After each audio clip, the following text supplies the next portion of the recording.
Hello friends. Finally आप लोगों के लिए आरटीपी का सेशन जो मैंने इनकम टैक्स का तो ऑलरेडी अपलोड कर दिया है। अब बारी जीएसटी की है सर। ठीक है, तो सबसे पहले आपके लिए आरटीपी के सॉल्यूशंस मैं लेके आया। एंड तक सुनना, मजेदार है, साथ में बैठ के सॉल्व करना, बहुत मजा आएगा।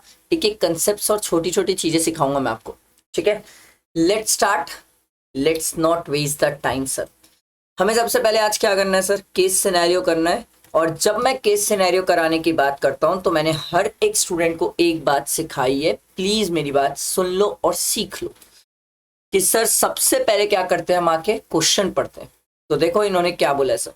विच of the following statement is correct regarding taxability of consolidated fees. ठीक है, charge from student as per the relevant provision of the GST law. जब ये कंसोलिडेटेड फीस में पढ़ता हूं ना, इसका मतलब ये है इन्होंने क्या किया होगा, स्कूल वाले स्टूडेंट या जो भी कोचिंग वाले जो भी होंगे, इन्होंने क्या किया होगा, दो चार चीजों को मिला के स्टूडेंट से फीस ली होगी। उसी को बोलते हैं कंसोलिडेटेड फीस।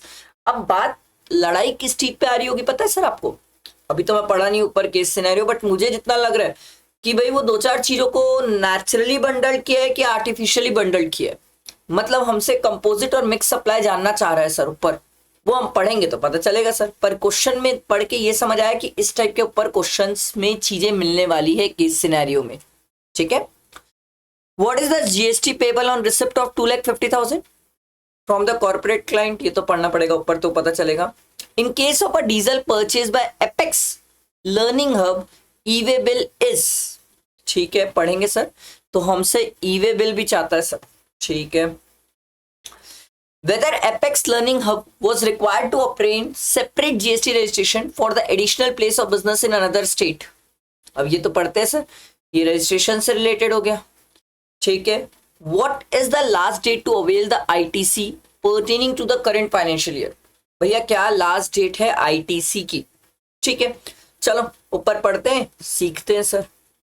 आओ देखो क्या बोलता है सर।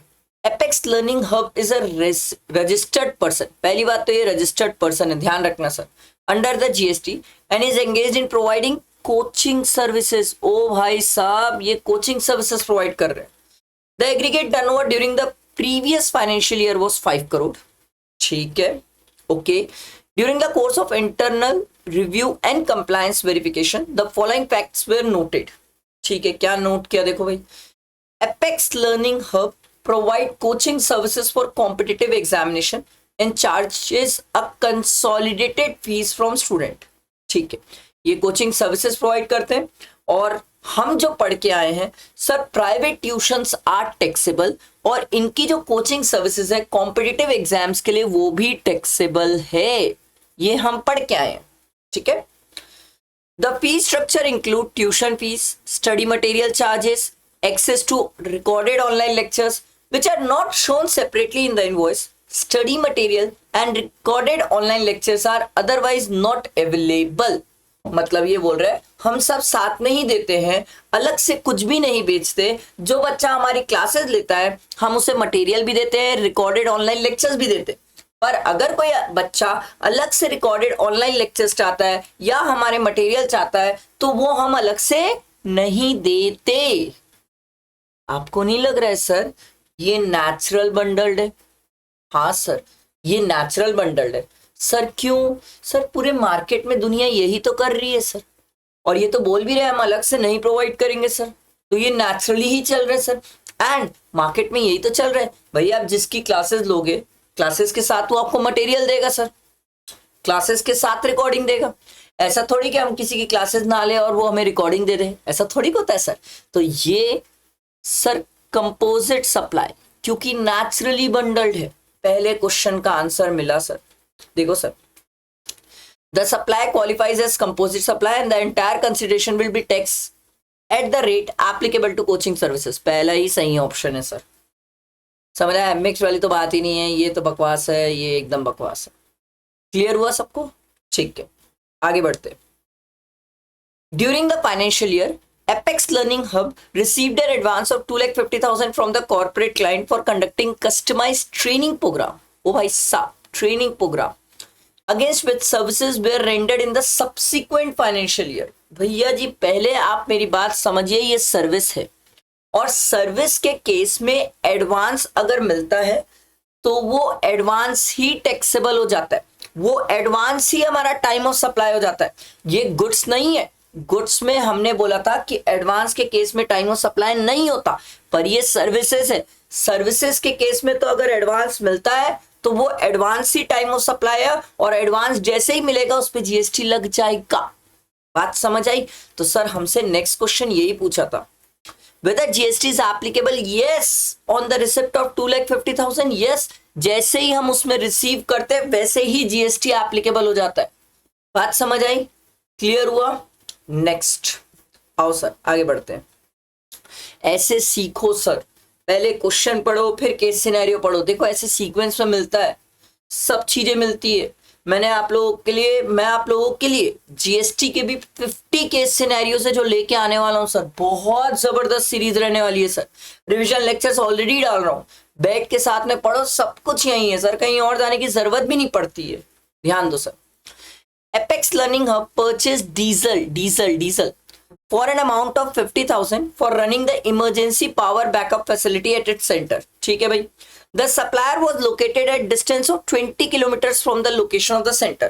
अच्छा, तो हमसे यही जानना चाहता था ई-वे बिल से रिलेटेड। भाई आओ देखो, ये हमसे यही बोल रहा था, in case of a diesel purchase by apex learning hub e-way bill is required और नॉट। ओ भैया, हम ना कुछ केसेस पढ़ के आए हैं सर, जहां पर लिखा हुआ था कि कुछ ऐसी चीजें हैं जिनके केस में ई-वे बिल नहीं लगता। तो सर पेट्रोल और डीजल के केस में ई-वे बिल नहीं लगता, पेट्रोल और डीजल के केस में ई-वे बिल नहीं लगता सर। जनरेट करने की रिक्वायरमेंट ही नहीं है सर, रिक्वायरमेंट ही नहीं है। हमने कुछ चीजों को एग्जेम करके रखा है, अगर आपको ध्यान हो तो उसमें बहुत सारे लिस्ट है sir. Non motorised cargo, sorry non motorise motor vehicle, बहुत सारी लिस्ट है सर, लिस्ट ऑफ आइटम्स है। याद है वहीं पर इंटीमेटिंग ज्वेलरी भी आता है सर, जिसमें ई-वे बिल लगेगा। ऐसे बहुत सारी चीजें दी हुई है सर। आ रही बात समझ? तो पेट्रोल और डीजल में ई-वे बिल चाहिए ही नहीं, लिस्ट है सर जहां पर हम एग्जाम करके रखें। आप मेरे कॉम्पैक्ट में भी जाके देख सकते हो। नेक्स्ट आके पढ़ते हैं सर। देखो, apex learning hub opened an additional place of business in another state during the year. The classroom coaching services were being provided from such place. However, the invoices were issued from the original GST registration without separate registration। ओ भैया ध्यान से सुनो, GST में ना registration state wise होता है, और अगर आप एक बार रजिस्टर हो गए एक स्टेट में तो फिर आप जितने स्टेट में काम फैलाओगे हर स्टेट में जाके आपको रजिस्टर करना पड़ेगा सर, क्योंकि आपका एक बार तो एग्रीगेट टर्नओवर बढ़ गया सर, और आप सेम पैन नंबर से काम कर रहे हो। ऐसा तो लिखा नहीं है कि अलग पैन नंबर से काम कर रहे हो। तो सर अगला क्वेश्चन यही था, whether Apex learning Hub was required to obtain separate registration for the additional place of business in another state. Yes, registration is state specific sir. GST में तो स्टेट स्पेसिफिक रजिस्ट्रेशन होता है sir, और ये बंदा पहले ही एक बार रजिस्टर्ड है सर। आ रही बात समझ? बैठा दिमाग में? आगे बढ़ते। The annual return was filed on 15 December of the succeeding financial year, sir। आहा सर, हमारे पास ना आईटीसी लेने का टाइम पीरियड क्या है सर? 30 नवंबर और date of filing of annual return, दोनों में whichever is earlier sir. तो सर 15 दिसंबर और 13 नवंबर दोनों में whichever is earlier sir. Earlier क्या आएगा? 30 नवंबर, last day of taking the credit. हमसे लास्ट क्वेश्चन यही पूछा है सर, ये रहा। समझ आया कैसे केस सिनेरियो सॉल्व किया? ये तरीका अप्रोच सीखो सर, पहले क्वेश्चन पढ़ना, फिर ऊपर केस सिनेरियो में जाना, फिर सीक्वेंस वाइज आंसर मिलता है। आराम से पेशेंस रखना, हड़बड़ाना नहीं, धीरे धीरे पढ़ के आंसर देना, आराम से निकलेगा सर।